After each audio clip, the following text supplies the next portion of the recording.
What's up, everybody, and welcome to this week's edition of the On Purpose podcast. And welcome to July 2025.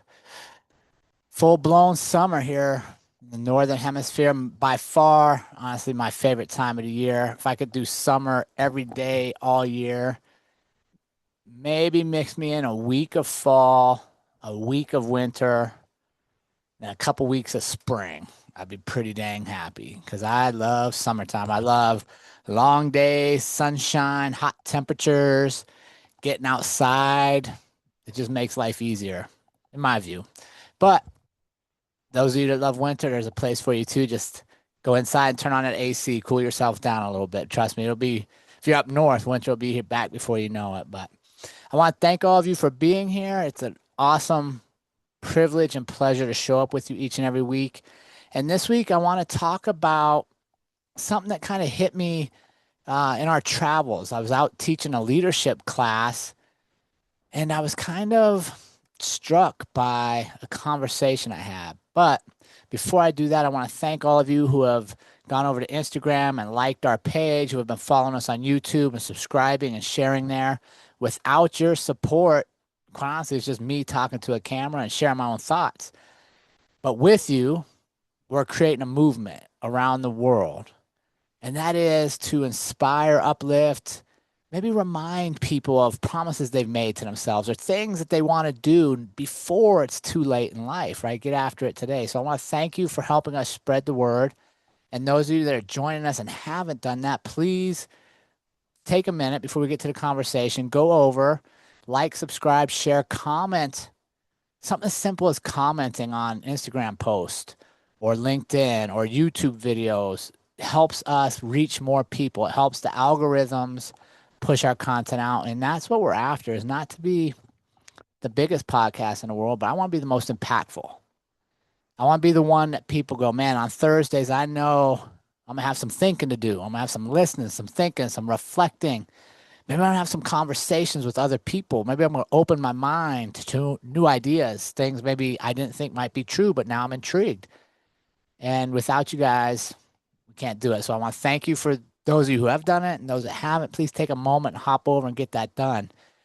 And now let's get into, I want to talk about how awareness can turn everyday leadership, everyday moments into a lasting impact, right? A lot of us are leaders. Matter of fact, I'd argue all of us are leaders, whether you're leading your family, people at work, leading yourself, right? We're all engaged in leadership of some kind.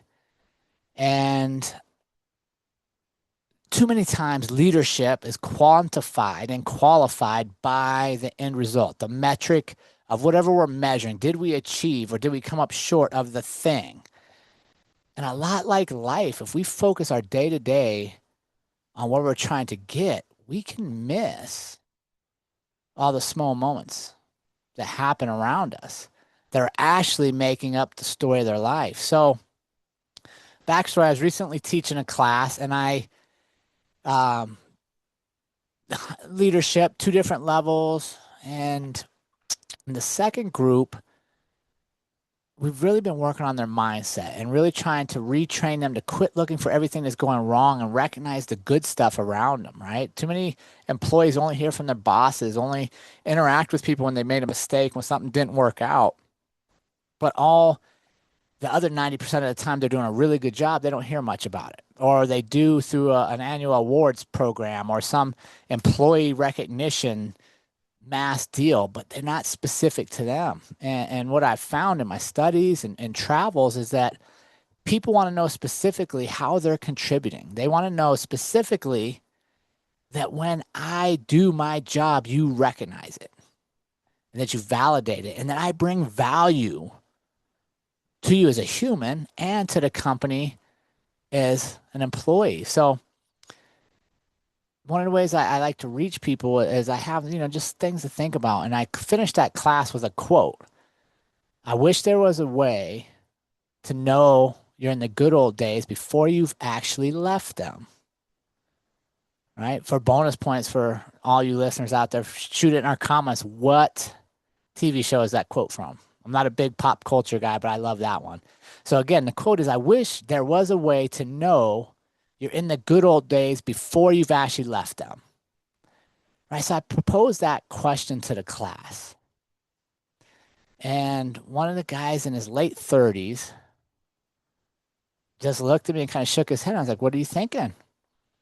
And he said, none of this is my good old days. My good old days are already behind me. Right? Think about that. That's a guy in his 30s. If you just do the math on average life expectancy in America, he's like halfway through, maybe a little less. But he's telling himself he's as good as he's already, like as good as he's going to be has already happened. Now, what's the rest of his life look like? Is it just maintaining status quo, declining, right? Because there's an argument if you're not growing, you're declining. That's a lot of years to just be in steady decline. So I looked at him, I was like, what do you mean? And keep in mind, he's worked his way up to a leadership position, but he's telling me the good old days when he was doing the line level job. That's what he reflects on the good old days, not his ability to impact the new generation of line level workers, not his ability to impact the future of the company, the international company that he works for. So what does that tell you about his mentality? What does that tell you about what you could expect from a boss, a leader who doesn't think that they're still in their good old days, that he's not reflective enough to know the moments around him are going to be impactful and meaningful to somebody else? Right? How often do we as leaders in companies, leaders in life, move so fast that we fail to appreciate the people, the conversations, and those random fleeting moments that actually make up our journey? Right? We spend years focused on climbing, achieving, executing. And I've seen this time and time again when people leave what they're doing, when they move on in life to whatever's next, they spend a lot of time telling their war stories, telling you how good it used to be and wishing they would just have savored it a little bit. And it's not the monumental things I want to savor. It's the moments, the coffee breaks, the conversation around the refrigerator, the lunchroom breaks, the jokes, the laughing when something goes wrong and it's humorous. You see, the key to being excellent in leadership, excellent in life, in my opinion, isn't always about doing more. It's not always about pushing forward. It's not always about reaching another goal. Sometimes it's about stopping, putting your feet down, putting your mind right where you are, and look around and enjoy the people you see, the process you see, the environment you're creating. Right? Because it's not the things that we take with us in our life.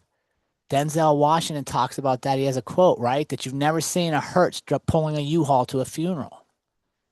It's not about our things. It's about us and the people around us and the moments we get to choose to be present, to listen, to recognize the good in somebody else. Right? The relationships we build, the challenges we go through together, the lessons we learn individually and as a collective are part of the greater story.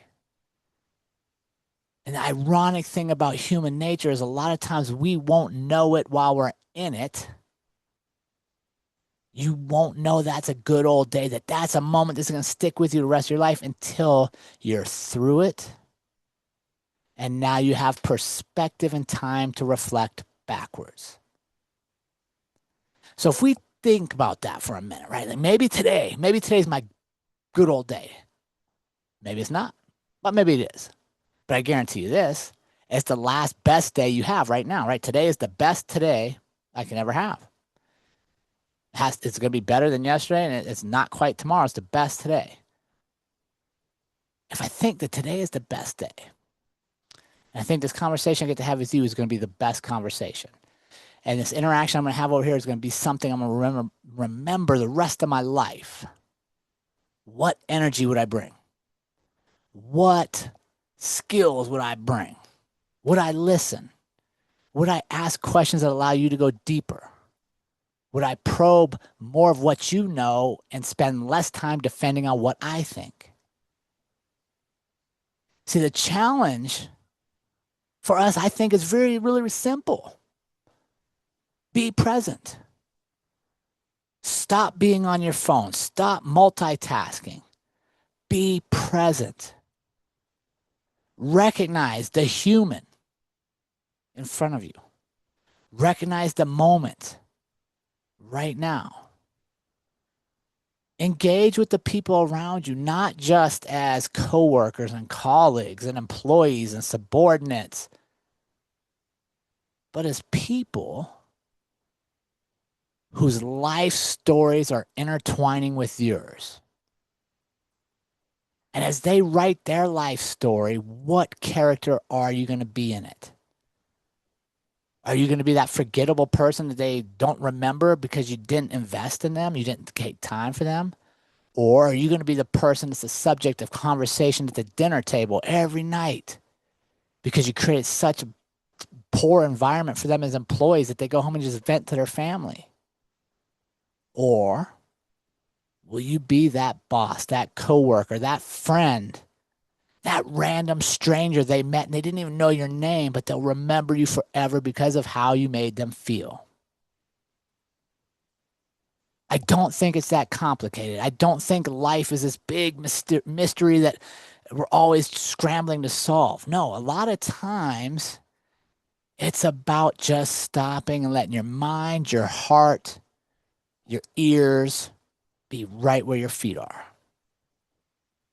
Because one day we're going to wish we can go back. And when that day comes,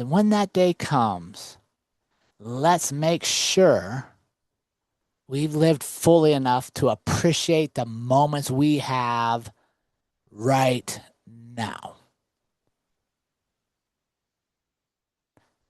Right now.